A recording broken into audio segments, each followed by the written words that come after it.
Hi friends, எல்லோரும் எப்படி இருக்கீங்க? நல்லா இருக்கீங்களா? இன்றைக்கி நம்ம இந்த வீடியோவில் எதை பற்றி பார்க்க போகிறோம் அப்படின்னா, தையல் தொழிலில் 21 வருடம் நான் ஆரோக்கியமாகவும் உற்சாகத்துடனும் தைப்பதற்கு காரணம் நான் கடைபிடித்து வந்த ஒரு 10 விஷயங்கள் தாங்க. அந்த 10 விஷயங்கள் என்னென்னு உங்ககிட்ட நான் கண்டிப்பாக ஷேர் பண்ணுறேன். அதுக்கு நீங்கள் ஸ்கிப் பண்ணாமல் முழுமையாக அந்த வீடியோவை பாருங்கள். இப்போ 21 வருடம் இந்த ஒர்க்கில் இந்த டைலரிங் ஒர்க்கில் நான் நிலையாக இருக்கிறதே எனக்கு ஒரு பெருமையாக நினைக்கிறேங்க. எதனால் அப்படின்னா, இப்போ நிறைய பேர் பார்த்தீங்க அப்படின்னா அதிகபட்ச பேர் ஒரு 4 வருஷம் 5 வருஷம் தான் ஒர்க் பண்ணுறாங்க. அதுக்கு பிறகு பார்த்தீங்க அப்படின்னா கைகால் வலி பெயின் எனக்கு அதிகமாக இருக்குங்க, பேக் பெயின் வந்துடுது. அதனால் என்னால் இந்த ஒர்க் பண்ண முடியல. ஆர்வத்தோடு பழகிறாங்க. இப்போ பார்த்தீங்க அப்படின்னா இன்ட்ரெஸ்ட்டாக இந்த ஒர்க் நம்ம பழகிக்கிட்டு நம்ம நிறைய பேர்த்துக்கு ஸ்டிச் பண்ணணும், நம்ம நிலையாக இருக்கணும், இந்த தொழிலை நினச்சி தான் நம்ம பழகிறோம். ஆனாலும் அவங்களோட ஹெல்த் ப்ராப்ளம் சரியில்லாதனால அதிகபட்சம் எடுத்துக்கிட்டிங்கன்னா ஒரு 10 வருஷம் 10 வருஷத்துலேயே எனக்கு நிறைய பேர் இப்போ நிறைய ஊரில் இது நடக்கிற விஷயத்தை தான் நான் சொல்கிறேன். ஏன்னா நிறைய பேர் பாதியிலே விட்டுறாங்க. என்னால் ஏதாவது ஒரு சூழ்நிலை, ஏதாவது ஒரு சந்தர்ப்ப சூழ்நிலை, ஏதோ ஒரு காரணம் சொல்கிறாங்க. அப்படி இருக்கிற காலகட்டத்தில் இன்றைக்கி நான் 21 வருஷம் இந்த ஒர்க்கில் நான் தொடர்ந்து ஆரோக்கியமாகவும் உற்சாகமாகவும் செயல்படுறேன். அப்படின்னா என்னுடைய பழக்க வழக்கங்கள் என்னென்னங்கிறத உங்ககிட்ட நான் ஷேர் பண்ணுறேன். இப்போ நிறைய பேர் பார்த்தீங்க அப்படின்னா 40 வருஷம்லாம் இந்த தொழிலில் ஒர்க் பண்ணுறவங்க இருக்காங்க. 20 வயசில் தொடங்கி 60 வயசு 70 வயசு வரைக்கும்லாம் ஒர்க் பண்ணுறவங்க இருக்காங்க. இன்னும் நான் மேலே மேலே பார்த்தீங்கன்னா எனக்கு உடலில் பலம் இருக்கிற வரைக்கும் நான் அந்த ஒர்க்கில் எத்தனை வருஷம் வேணாலும், இப்போ 21 வருஷம்னா இன்னும் என்னால் செயல்பட முடியும். இப்போ அதே போல் நான் செயல்படுற மாதிரியே உங்களாலையும் பெயின் இல்லாமல் ஆரோக்கியமாக நீங்களும் செயல்படணும் அப்படின்னா இந்த வீடியோவை நீங்கள் ஸ்கிப் பண்ணாமல் பாருங்கள். இப்போ மெயினாக நம்ம உற்சாகமாக, இப்போ எனக்கு ஸ்டெப் பை ஸ்டெப்பாக சொல்லிடுறேன். ஃபஸ்ட்டு நம்ம இந்த ஸ்டெப்பை பார்த்துருவோம். நான் உற்சாகமாக தைக்கிறதுக்கு என்ன விஷயம் என்னை தூண்டுகோலாக இருந்துச்சு, எனக்கு தூண்டுகோலாக நான் எப்படி தனக்குத்தானே எப்படி நான் உற்சாகப்படுத்திக்கிட்டேன், எப்படி எனக்கும் பார்த்தீங்க அப்படின்னா நான் டைலரிங் படித்து முடித்த பிறகு ஆரம்ப கட்டத்தில் எனக்கும் ஆர்டர்ஸுங்கிறது வரவே கிடையாது. இப்போ நீங்களாம் கேட்குறீங்கல்ல, ஆர்டர்ஸே வரலங்க, நான் டைலரிங் ஒர்க் பழகி முடிச்சிட்டேன், ஆனால் என்னை நம்பி யாருமே துணி தரவே மாட்டேங்கிறாங்க, தைக்கணும்னு ஆசை. ஆனால் அதிக பேர் நீங்கள் சொல்லும் பொழுது இத்தனை துணி தைச்சேன், ஒரு நாளைக்கு நான் 7-8 ப்ளவுஸ்லாம் தைச்சேன் அப்படின்னு நான் சொல்லும் பொழுது அவங்களுக்குள்ள ஒரு ஏக்கங்கிறது கண்டிப்பாக இருக்கும். இந்த அக்கா ஒரு நாளைக்கு 7-8 ப்ளவுஸ்லாம் தைக்கிறேன்னு சொல்கிறாங்களே, அப்போ நமக்கு 1-2 ப்ளவுஸ் கூட வரமாட்டேங்குதே, ஆர்டர்ஸே வரல அப்படிங்கிறப்ப ஒரு ஏக்கங்கிறது கண்டிப்பாக அனைவரது மனசுலையுமே இருக்கும். அதே நிலைமையில தான் நானும் ஆரம்ப கட்டத்தில் இருந்தேன். எனக்கும் பார்த்தீங்க அப்படின்னா இப்போ நான் டைலரிங் படித்து முடிச்சுட்டு எங்கள் தெருவுலேயே 2 பேர் நல்லா ஃபேமஸாக தைப்பாங்க. அப்போ எங்கள் வீட்டை தாண்டி அவங்க துணி எடுத்துகிட்டு போகும்பொழுது எனக்கும் அந்த ஏக்கங்கள் கண்டிப்பாக இருந்துச்சு. நமக்கு யாருமே தரமாட்டேங்கிறாங்களே, அவங்கக்கிட்டே போகிறாங்களே, நமக்கு கொடுத்தா தான் என்ன அப்படின்னு மனசில் நினைக்க தோணும். ஆனால் வாய் விட்டு கேட்க முடியாது. அவங்கக்கிட்ட எடுத்துகிட்டு போகும் பொழுது நம்மளை தாண்டி போகும்பொழுது என்கிட்ட கொடுங்கன்னு அவங்கள வலுக்கட்டாயமாக நம்ம எதுவும் கேட்க முடியாதுங்கள. அப்போ நம்ம ஒரு கஸ்டமரை நம்ம கவர் பண்ணணும் அப்படின்னா நம்ம என்ன பண்ணணும் அப்படின்னு மெயினாக பார்க்கணும். இப்போ நிறைய பேர் பார்த்தீங்க அப்படின்னா இப்போ புதுசாக நம்ம பழகிறோம் அப்படின்னா யார்கிட்டையாதும் நம்ம இதே போல் எனக்கு டெய்லரிங் ஸ்டிச் பண்ண தெரியுங்க, நான் உங்களுக்கு ப்ளவுஸ் சூப்பராக தைச்சி தருவேன் அப்படின்னு நம்ம சொல்கிறேன்னு வச்சுக்கிங்களேன். நீ இப்போ தானே புதுசாக பழகிருக்க, எப்படி அதுக்குள்ளே எங்களுக்கு நல்லா தைச்சி தருவேன், எங்கள் துணியை வீணாக்கிட்டீங்கன்னா என்ன பண்ணுறது, அப்படி அந்த கேள்வி தான் வரும். நம்மளை பாராட்டாட்டினாலும் பரவாயில்ல, அவங்க நம்மளை பாராட்ட வேணாம், ஆனால் குறை சொல்லாமல் இருந்தாவே போதும்ல. எதுக்கெடுத்தாலும் இப்போ மெயினாக பார்த்தீங்க அப்படின்னா ஒருத்தங்க புதுசாக வளர்ந்து வராங்க அப்படின்னா நிறைய பேர் நம்மளை குறை தான் சொல்கிறாங்க ஒழிஞ்சு யாருமே நம்மளை பாராட்ட மாட்டாங்க. அப்போ அதுலேருந்துலாம் தான் நம்ம மீண்டு வரணும். அப்போ தான் நான் எனக்குள்ள ஒரு உற்சாகங்கிறது எப்படி வந்துச்சு அப்படின்னா, அவங்க குறை சொல்லும் பொழுது தான் அப்போ இந்த தொழிலில் ஏன்னு நம்ம சாதிக்கக்கூடாது, இவங்கள நம்மளை நம்பி தரமாட்டுக்கிறாங்களே, அப்படி இந்த தொழிலை நம்ம எப்படி தான் இந்த ஆர்டர்ஸை வர வைக்கிறது, நம்ம எப்படியாவது இந்த தொழிலை சம்பாதிக்கணும் அப்படிங்கிற ஒரு எண்ணங்கள்லாம் இருந்தது. வீட்டில் உள்ளவங்களே பார்த்தீங்கன்னா அவங்களே தீபாவளி பொங்கல்லாம் வரும் பொழுது அங்கே அவ்வளோ துணி தைக்கிறாங்க, இங்கே இவ்வளோ துணி தைக்கிறாங்க, மிஷின் வாங்கி போட்டு தூங்குது, இந்த மிஷினில் நீ தச்சப்பாடாக இல்லை, மிஷினு தூங்குது, மிஷினை செவனேன்னு வித்துடலாம் அப்படிலாம் சொல்லுவாங்க. அப்போ அதே போல் இருக்கும் பொழுது நல்லா ஃபேமஸாக தைக்கிறாங்கன்னு சொன்ன பாருங்கள். அவங்க என்ன பண்ணாங்க, இதே போல் டைலரிங் மிஷின் நீங்கள் விற்கிற மாதிரி இருந்தால் சொல்லுங்கள், நான் வாங்கிக்கிறேன் அப்படின்னு சொன்னாங்க. அப்போ நான் மிஷின் வாங்கி ஒரு மாதம் 1.5 மாதம் தான் இருக்கும். அப்போ நான் 4000 ரூபாய் போட்டு மிஷின் வாங்குகிறேன். அவங்க ஆனால் கேட்குறது எவ்வளோ கேட்குறாங்க, அந்த மிஷினை 2000 ரூபாய்க்கு நான் வச்சுக்கிறேங்க அப்படின்னாங்க. அப்போ தான் எனக்குள்ள ஒரு வெறிங்கிறது வந்துச்சு. அப்போ நம்ம 4000 போட்டு வாங்கின மிஷினை இவங்க 2000 கேட்குறாங்கன்னா, அப்போ இந்த மிஷினுக்கு நம்ம ரெஸ்ட் கொடுக்கலாமா? அந்த மிஷினுக்கு நம்ம ஓய்வு கொடுக்கக்கூடாது. நம்ம ஏதாவது இயக்கிக்கிட்டே இருக்கணும் அப்படின்னு சொல்லிட்டு கவர்மெண்ட் ஸ்கூல் யூனிஃபார்ம் வந்து ஆர்டர்ஸ் வந்து அப்போ எனக்கு தெரிஞ்சவங்க ஒருத்தங்க ஸ்டிச் பண்ணிகிட்டு இருந்தாங்க. அப்போ நானும் கேட்டேன். இதே போல் நான் அப்போ ட்ராயர் ஷர்ட்டு எல்லாமே தான் கற்றுக்கிட்டேன். அப்போ இதே போல் வந்து நானும் ஸ்டிச் பண்ணி தரேன்க்கா, இதே போல் எனக்கு ஏதாவது கொஞ்சம் இருந்தால் கொடுங்க, நீங்கள் அமௌண்ட்டே தராட்டினாலும் பரவாயில்லன்னு சொன்னேன். வந்து எனக்கு ஃபீஸ் ரேட்டுக்கு அமௌண்ட்டு தராட்டினாலும் பரவாயில்ல, நான் தையலை வந்து பாருங்கள் நீட்டாக இருந்தால் எனக்கு இந்த ஆர்டர்ஸ் வாங்கி கொடுங்கன்னு. அதே போல் இருந்து தான் நான் தொடங்கினேன். அதுக்கப்புறம் அவங்க கொஞ்சமாக வந்து ஒரு 2 ஷர்ட்டு 2 ட்ராயர் அப்புறம் பார்த்தீங்க அப்படின்னா அப்போலாம் இந்த ஒயிட் கலர் ஷர்ட்டு அப்புறம் ஸ்கர்ட்டு இதே போல் கொடுத்தாங்க. அப்புறமேலுக்கு நான் தச்சு கொடுத்த பார்த்து ஃபினிஷிங் ஓரளவுக்கு நல்லா தான் இருக்குன்னு சொல்லி அப்புறம் அவங்க எனக்கு ஹெல்ப் பண்ணாங்க. அப்போ நான் வீட்டில் அப்போ எனக்குள்ளே வந்த ஒரு வேகம் அதான் அவங்க மிஷின் அந்த நம்ம மிஷின் டைலரிங் மிஷினை நம்ம 4000 போட்டு வாங்கினது அவங்க 2000 கேட்குறாங்கன்னா, அப்போ ஏன் அந்த மிஷினுக்கு ஓய்வு கொடுக்கணும்? அப்போ தான் எனக்கு ஒரு வெறிங்கிறது வந்தது.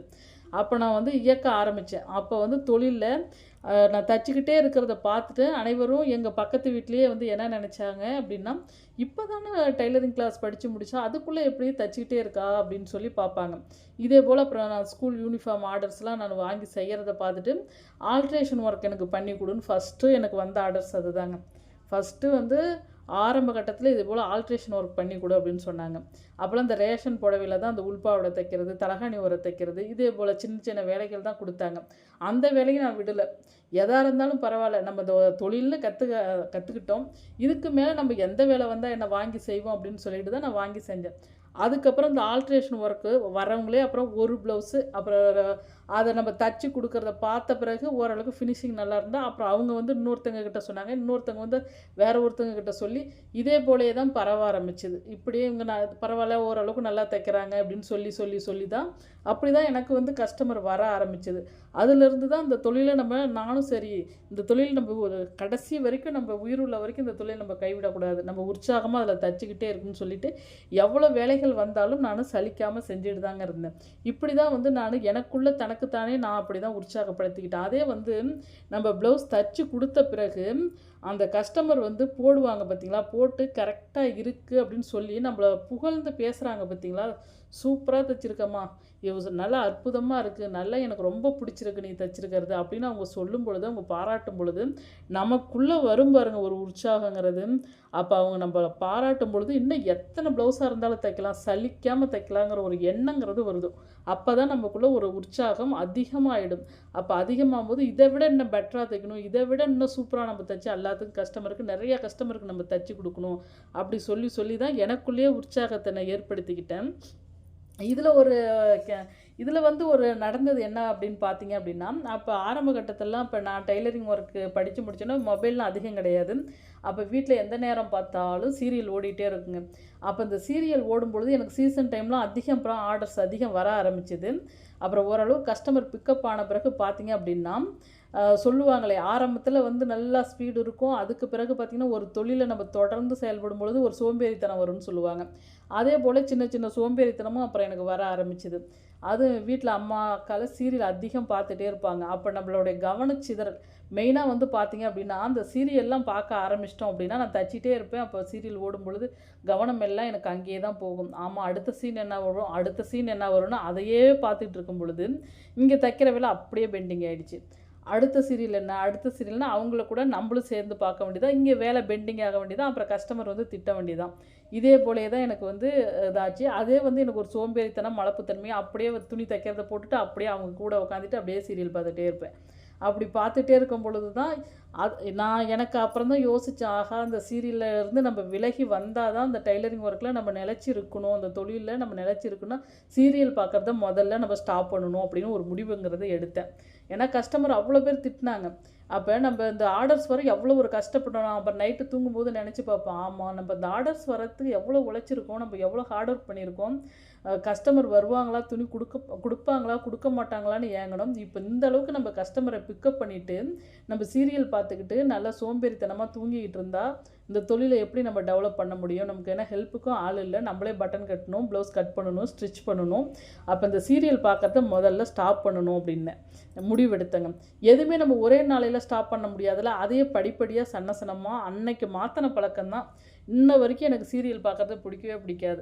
இன்ன வரைக்கும் வந்து நான் சீரியல் பார்க்குறது விரும்புறதில்ல. அதிகபட்சம் பார்த்தீங்க அப்படின்னா பகலாக இருந்தாலும் இரவாக இருந்தாலும் சரி, டிவியில் வந்து சாங்ஸ் தான் வச்சு கேட்பேன். எப்பயுமே வந்து அப்படியே டிவி பார்க்குறதா இருந்தாலும் எனக்கு எந்தெந்த சாங்ஸ் பிடிக்குதோ அதை தான் கேட்பேன். எப்பயாவது ஒரு சில டைமில் செய்தி பார்ப்பேன். இது மட்டும்தான். அதிகபட்சம் இந்த சீரியலை பார்க்குறத இன்னமும் வந்து நான் தவிர்த்துட்டேன். அப்போ இப்படி தான் வந்து எனக்குள்ளே வந்து ஒரு உற்சாகங்கிறது வந்தது. அதனால் கண்டிப்பாக நம்ம நினச்சா நம்ம பழக்கத்தை முதல்ல மாற்றணும். நம்மக்கிட்ட திறமை இருந்தால் மட்டும் பத்தாது, நம்ம திறமையோடு சேர்ந்து எந்தெந்த பழக்கம் நல்ல நல்ல பழக்கங்களாக நம்ம ஏற்படுத்திக்கிட்டோம் அப்படின்னாவே நமக்குள்ள ஒரு உற்சாகங்கிறது கண்டிப்பாக வருங்க.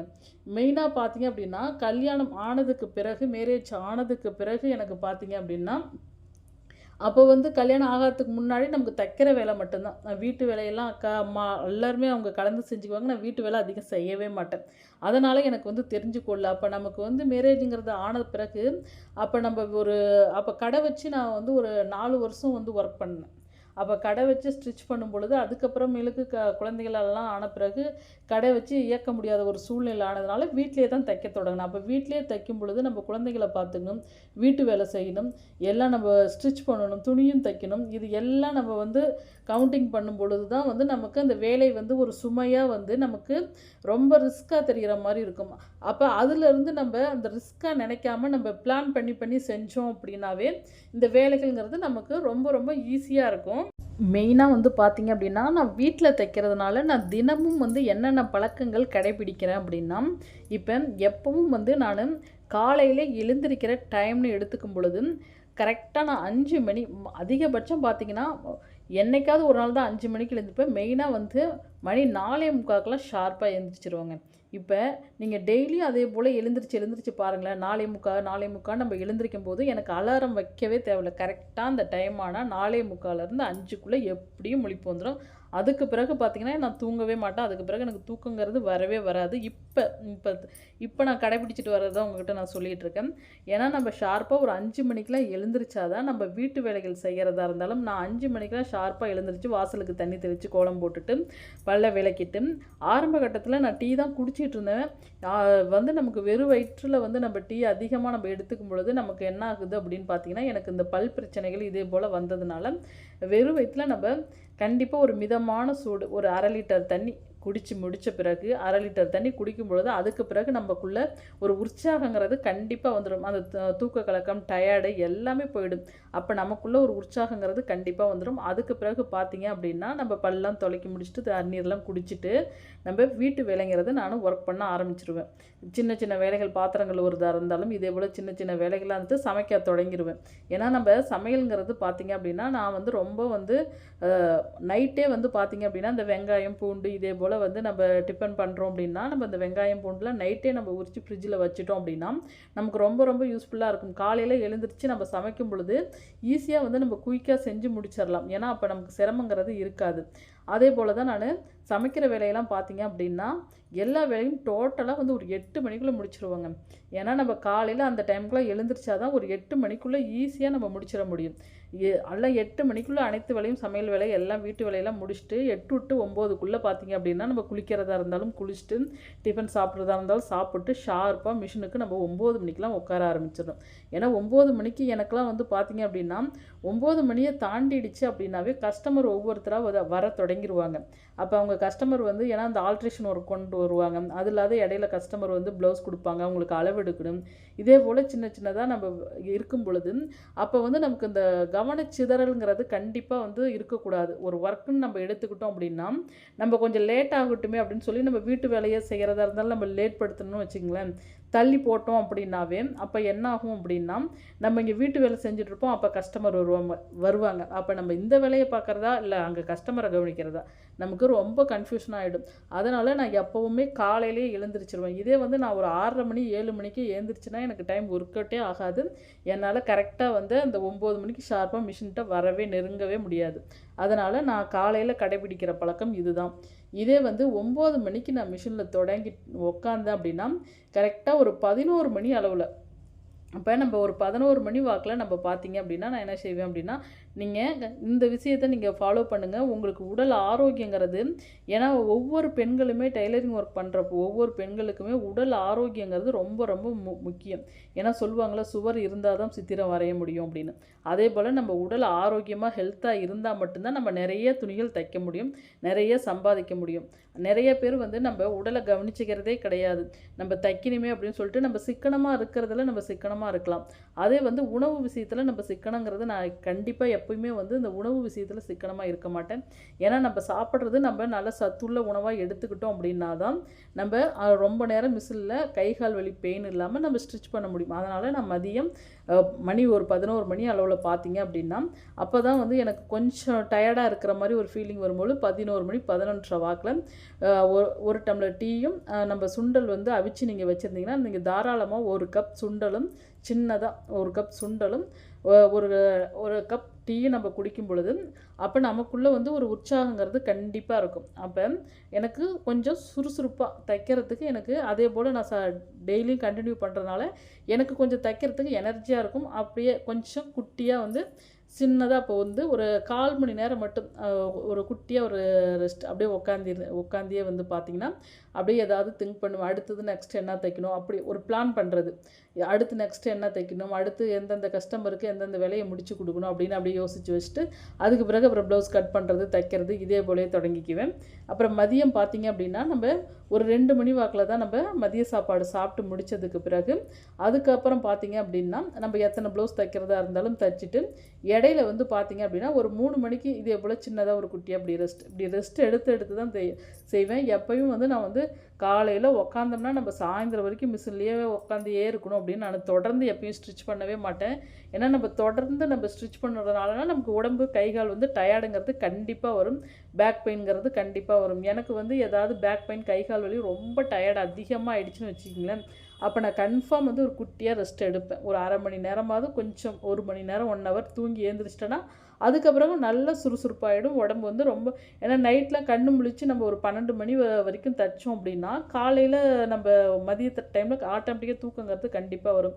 அதே நைட்டு வந்து நம்ம நைட்டு ஒரு 9 மணிக்கெலாம் படுத்துட்டு காலையிலையும் வந்து நம்ம 4:30 5க்குள்ளே எழுந்திரிக்கிறோம் அப்படின்னு வச்சிங்களேன், அப்போ நமக்கு தூக்கம் வராது. அதே 12 மணிக்கு படுத்துட்டு காலையிலேயே 4:30 எழுந்திரிச்சிரோமா, அப்போ பகலில் ஆட்டோமேட்டிக்காக தூக்கங்கிறது வரும். அந்த தூக்கத்தோடயே நம்ம ரொம்ப டயர்டாக திருப்பி நம்ம செஞ்சிட்ருக்கிறப்ப நமக்கு உடம்பு வந்து இந்த சோம்பேறித்தனங்கிறது கண்டிப்பாக வரும். அப்போ மட்டும் கொஞ்சம் குட்டியாக ரெஸ்ட் எடுத்துகிட்டு நான் அப்புறம் ஸ்டிச் பண்ண தொடங்கிடுவோம். அடுத்து என்ன விஷயம் பார்த்தீங்க அப்படின்னா, இன்றைக்கும் நான் கடைப்பிடிச்சிட்டு வர விஷயம் பார்த்தீங்கன்னா, மெயினாக அந்த விஷயத்தை நான் சொல்வேன். இப்போ கால் வருதுன்னு வச்சிங்களேன், நான் அதிகபட்சம் வந்து கால் யார்ட்டையுமே வந்து ஃபோனுங்கிறது அதிகம் பேசவே மாட்டேன். நான் வந்து பேசுகிறதே பார்த்திங்கன்னா, அம்மாட்ட கொஞ்சம் நேரம் அதிகபட்சம் ஒரு 1/4 மணி நேரம் அம்மாட்ட மட்டும் பேசுவேன். மற்றபடி வேறு யார் கால் வந்தாலும் சரி 5 நிமிஷம் தான் பேசுவேன். அதுக்கு மேலே யார்ட்டையும் அதிகபட்சம் அதே 5 நிமிஷங்கிறது அவங்க கேட்குற கேள்விக்கு மட்டும் நம்ம பாயிண்ட்டாக பேசிட்டோம் அப்படின்னாவே, இப்போ தேவையில்லாத நம்ம மொபைலில் அதிக நேரம் நம்ம செலவழிக்கும் பொழுது நமக்கு டைம்ங்கிறது வேஸ்ட் ஆகும். என்னன்னு ஏன்னா அதை பற்றி நம்ம அடுத்தவங்க ஒன்று கொடுத்து நம்ம ஒன்று பேசி அதே வந்து நமக்கு டைம் வேஸ்ட் ஆகிடும். பார்த்திங்கன்னா நிறைய பேர்த்துக்கு அதுலேயே டைம் வேஸ்ட் பண்ணிகிட்ருக்காங்க. எனக்கு வந்து உங்களுக்கு எப்படி தெரில, எனக்கு மொபைலில் அதிக நேரம் வந்து பார்த்திங்கன்னா அம்மாட்ட மட்டும் கொஞ்சம் நேரம் பேசுவேன். மற்றபடி எனக்கு மொபைலில் அதிக நேரம் வேறு யார்ட்டையும் பேச மாட்டேன். இந்த பழக்கத்தை இன்னமும் நான் ஃபாலோ பண்ணிக்கிட்டு தான் வரேன். அதனால் நீங்களும் வந்து உங்களுக்குள்ளேயே சின்ன சின்ன பழக்கங்களை, நமக்கு என்னென்ன பழக்கங்கள் நல்ல நல்ல பழக்கங்களாக உங்களுக்குள்ளே நீங்கள் வளர்த்துக்கிட்டு வந்துட்டீங்க அப்படின்னாவே தொழிலில் வந்து உங்களுக்கு கவனங்கிறது அதிகமாகிடும். ஏன்னா நமக்கு தொழில்ங்கிறது ரொம்ப ரொம்ப ரொம்ப ரொம்ப முக்கியம். அப்போ நம்ம தொழிலில் கவனத்தோடு இருக்குன்னா நம்ம பழக்க வழக்கங்கள் ஒரு சில பழக்க வழக்கங்களை நம்ம மாற்றிக்கணும். இதே இரவு நேரத்தில் பார்த்தீங்க அப்படின்னா, நான் வந்து இப்போ நீங்கள் மிஷினில் விட்டு நம்ம ஏந்திரிக்கிறோம் அப்படின்னு வச்சுக்கிங்களேன், எல்லா ஒர்க்கும் முடிச்சிட்டோம், டைலரிங் ஒர்க்கில் எல்லா ஒர்க்கும் முடித்த பிறகு நீங்கள் மிஷினில் உட்காந்து நீங்கள் எழுந்திரிக்கிறோம், இன்றைக்கி நம்மளோட ஒர்க் முடிச்சிட்டோம் அப்படின்னா, நான் வந்து செய்கிறது என்ன அப்படின்னு பார்த்தீங்கன்னா, நம்ம ஒரு 3 கிராம்பு எடுத்துக்கோங்க. ஒரே ஒரு கற்பூரம் எடுத்து மிஷின்கிட்ட காட்டிட்டு நல்லா தீபாத்தனை காட்டிட்டு அதுக்கு பிறகு பார்த்தீங்க அப்படின்னா நீங்கள் அப்படியே ஒரு இடத்துல வச்சுருங்க. வச்சு முடித்த பிறகு பார்த்தீங்க அப்படின்னா, அது எதுக்காக அப்படின்னு பார்த்தீங்கன்னா, அந்த நம்ம தொழில் செய்கிறோம் அப்படின்னா கண் திருஷ்டி எதுவும் வராது. பார்த்திங்கன்னா நமக்கு வருமானம் அதிகமாக வரும். பார்த்திங்க அப்படின்னா ஆர்டர்ஸ் அதிகமாக வரும். என்னோட நம்பிக்கை அது உங்களுக்கு வந்து எப்படின்னு நீங்கள் பார்த்து அதை நீங்கள் கண்டிப்பாக செஞ்சுக்கிங்க. நான் கடைபிடிக்கிற விஷயத்தை உங்கள்கிட்ட நான் இப்போ சொல்லிக்கிட்டு இருக்கேன். நெக்ஸ்ட் விஷயம் பார்த்தீங்கன்னா, இந்த விஷயத்தை நான் கண்டிப்பாக ஃபாலோ பண்ணுறது. இது பார்த்தீங்க அப்படின்னா, இப்போ மெயினாக வந்து பார்த்தீங்க நமக்கு அர்ஜென்ட் ஒர்க்கும் இருக்கும். இப்போ பார்த்தீங்கன்னா ஒரு சில டைம் வந்து அர்ஜென்ட் ஒர்க் எதுவும் இருக்காது. ஆனால் நம்மக்கிட்ட ப்ளவுஸுங்கிறது நிறைய இருக்கும். அப்போ கஸ்டமர் வந்து யாருமே நம்மகிட்ட கேட்க மாட்டாங்க. எனக்கு வந்து இந்த ப்ளவுஸ் ஸ்டிச் பண்ணி கொடுங்க, அர்ஜென்ட் எதுவுமே நம்மளை அவசரப்படுத்த மாட்டாங்க. யாருமே ஒரு சில டைம்லாம் பார்த்தீங்கன்னா எந்த ஒரு கஸ்டமரும் வரவே மாட்டாங்க. துணி கொடுத்துட்டு போவாங்க, ஆனால் அதை வாங்குறதுக்கு வரவே மாட்டாங்க. அப்போ ஆனாலும் இருந்தாலும் நம்மக்கிட்ட வேலைகள் வந்து அதிகமாக இருக்கும். அப்போ வேலைகள் அதிகமாக இருக்கும் பொழுது நம்ம என்ன பண்ணணும் அப்படின்னா, கண்டிப்பாக நமக்கு எந்த கஸ்டமருமே வரலையே, நம்ம அப்புறம் தச்சுக்கலாம் அப்புறம் தச்சுக்கலாம் அப்படின்னு இந்த தள்ளி போடுற பழக்கங்கிறது கண்டிப்பாக இருக்கவே கூடாது. ஏன்னா வந்து பணத்தை ஒரு பக்கம் வச்சுக்கிங்க. ஏன்னா பணங்கிறது நம்ம எப்போ வேணாலும் சம்பாதிக்கலாம், எது வேணாலும் பண்ணலாம். அதே வந்து பார்த்தீங்க அப்படின்னா நம்ம அன்னன்னைய வேலையை அன்னன்னைக்கு நீங்கள் முடிச்சு பாருங்களேன். இதே நம்ம அந்த வாங்கி வச்ச ப்ளவுஸ் அப்படியே வச்சுட்டு ஸ்டிச் பண்ணாதே இருந்தோம்னா அப்போ அர்ஜென்ட் ஒர்க் நமக்கு அதிகமாக வரும். அப்போ அர்ஜென்ட் ஒர்க் வரும்பொழுது இந்த வேலைக்கும் வந்து ஆட்கள் வருவாங்க. அப்போ நமக்கு இந்த வேலையை செய்கிறதா அந்த வேலையை செய்கிறதா அப்படின்னு ரொம்ப கன்ஃபியூஷனாக ஆகிடும். அப்போ நம்ம எவ்வளோ டைம் வேஸ்ட் பண்ணியிருக்கணும் அப்போ தான் நினைக்க தோணும், ஆகா இதை நம்ம கொஞ்சம் வந்து நம்ம சோம்பேறித்தனம் பார்க்காம தச்சுருந்துருக்கலாமே, நம்ம அவசரப்பட்டு கொஞ்சம் ரெஸ்ட் எடுத்துட்டோமே, கொஞ்சம் அசால்ட்டாக இருந்துட்டோமேனு அப்போ தான் நினைப்போம். இப்போ நினைக்க மாட்டோம், அப்போ தான் நினைப்போம். அதனால் என்னை பொறுத்த வரைக்கும் நான் வரக்கூடிய வேலையை வந்து தள்ளி போடாமல் அப்பப்போக்கு முடிச்சிருவேன். இதே வந்து பார்த்தீங்க அப்படின்னா எனக்கு கொஞ்சம் ஹெல்த்தே சரியில்லாமல் இருந்ததுனாலும், இப்போ பேக் பெயினாக இருந்தாலும் நமக்கு ஒரு ஃபீவர் வருது, இதே போல் ஏதாவது ஒரு ஹெல்த் ஆரோக்கியம் வந்து நமக்கு சரியில்லாமல் போனாலும் நம்ம ஒரு 3 நாள் மட்டும்தான் நான் ரெஸ்ட் எடுப்பேன். அதுக்கு மேலே வந்து மிஷினில் என்னால் ஒரு 2 அதிகபட்சம் பார்த்தீங்க அப்படின்னா ஒரு 2 நாள் மிஷினில் தைக்காமல் இருக்கிறதே ஒரு பெரிய விஷயமா நினைப்பேன். அப்போ 3ஆவது நாள் பார்த்தீங்க அப்படின்னா ஷார்ப்பாக நான் மிஷினில் வந்து உட்காந்துருவேன். ஏன்னா வந்து நம்ம ரெஸ்ட் எடுக்கலாம். அப்போ ஹெல்த்தே சரியில்லைனாலும் அனைவருக்குமே வந்து ஹெல்த்துங்கிறது சரியில்லாமல் போகும். அப்போ நம்ம கொஞ்சம் உடல் வந்து ஓரளவுக்கு கொஞ்சம் வந்து செயல்பட ஆரம்பிச்சிருச்சு அப்படின்னா நம்ம மிஷினில் குயிக்காக உட்காந்து நம்ம ஸ்டிச் பண்ண தொடங்கிடணும். நாளைக்கு தைச்சிக்கலான்னு அப்படியே நாளை தள்ளி போட்டுக்கிட்டே இருந்தோம்னா நமக்கு வேலையும் பெண்டிங் ஆகிடும், நம்ம தொழிலில் வந்து முழுமையாக நம்ம செயல்படவே முடியாது. அதனால் இந்த பழக்கத்தை நீங்கள் கண்டிப்பாக நம்ம ஃபாலோ பண்ணிக்குவோம். அதுக்கு பிறகு பார்த்தீங்கன்னா சத்துள்ள உணவாக வந்து கண்டிப்பாக நான் சத்துள்ள உணவும் சாப்பிடுவேன். இப்போ பார்த்தீங்கன்னா மெயினாக வந்து நமக்கு வந்து கருவேப்பிலை துவையல் நம்ம கண்டிப்பாக சாப்பிடணும். டைலரிங் ஒர்க் பண்ணுறவங்களுக்கு கண் பார்வைங்கிறது ரொம்ப ரொம்ப முக்கியம். அதனால் கருவேப்பிலை துவையல் நான் கண்டிப்பாக எடுத்துக்குவேன். அது இல்லாத பார்த்திங்கன்னா ஆட்டுக்கால் சூப், நமக்கு கால்சியம் சத்து எதுலலாம் அதிகமாக இருக்கும், நம்ம உடல் ஆரோக்கியத்துக்காக நான் சொல்கிறேன். இந்த உணவுகள்லாம் நீங்கள் எடுத்துக்கிட்டீங்க அப்படின்னா நமக்கு எலும்புங்கிறது ஸ்ட்ரென்த்தாக கால்சியம் சத்து அதிகமாக இருக்கிற பட்சத்தில் உங்களுக்கு இந்த பேக் பெயின் இதே போலலாம் வராது. ஒரு வாரத்துக்கு ஒரு 2-3 நாளாவது நீங்கள் இந்த அவிச்ச முட்டை எடுத்துக்கோங்க. கால்சியம் சத்து உள்ள உணவு இந்த ஆட்டுக்கால் சூப் குடிக்கலாம். அப்படி ஆட்டுக்கால் சூப் ஒரு சிலருக்கு பிடிக்காது. அப்போ அவங்களாம் கண்டிப்பாக வந்து நீங்கள் முருங்கைக்கீரை சூப் கண்டிப்பாக எடுத்துக்கோங்க. முருங்கைக்கீரை சூப் வந்து நமக்கு கால்சியம் சத்து அதிகமாக இருக்குது. அதில் வந்து பார்த்திங்கன்னா அது இல்லாத பார்த்திங்க அப்படின்னா பேரிச்சம்பழமும் நம்ம அதிகமாக எடுத்துக்கலாம். பேரிச்சம்பழம் எடுத்துக்கிட்டுங்க. உங்களுக்கு முருங்கைக்கீரை கிடைக்காத பட்சத்தில் நீங்கள் கருவேப்பிலை சூப் கண்டிப்பாக குடிச்சிட்டே வாங்க. நமக்கு ரொம்ப ரொம்ப ஹெல்த்தாக இருக்கும். இப்போ நம்ம மெயினாக வந்து மிஷினில் உட்காந்து ஸ்டிச் பண்ணாலும் ஹீட்டுங்கிறது அதிகமாக இருக்கும். அதனால் ஹீட் உள்ள உணவுகள்லாம் தவிர்த்துட்டு நம்ம குளிர்ச்சியான உணவுகள் எடுத்துக்கிட்டோம் அப்படின்னாவே நம்ம உடல் ஆரோக்கியமாக இருக்கும். சரிங்க ஃப்ரெண்ட்ஸ், இப்போ இந்த டிப்ஸ் எல்லாம் உங்களுக்கு யூஸ்ஃபுல்லாக இருந்திருக்கும்னு நினைக்கிறேன். இப்போ தான் நம்ம சேனலை ஃபஸ்ட் டைம் பார்க்கணுன்னா சப்ஸ்கிரைப் பண்ணுங்கள், உங்கள் ஃப்ரெண்ட்ஸுங்களுக்கு ஷேர் பண்ணுங்கள். நெக்ஸ்ட் இன்னொரு உற்சாகமான வீடியோவில் பார்ப்போம். Bye friends.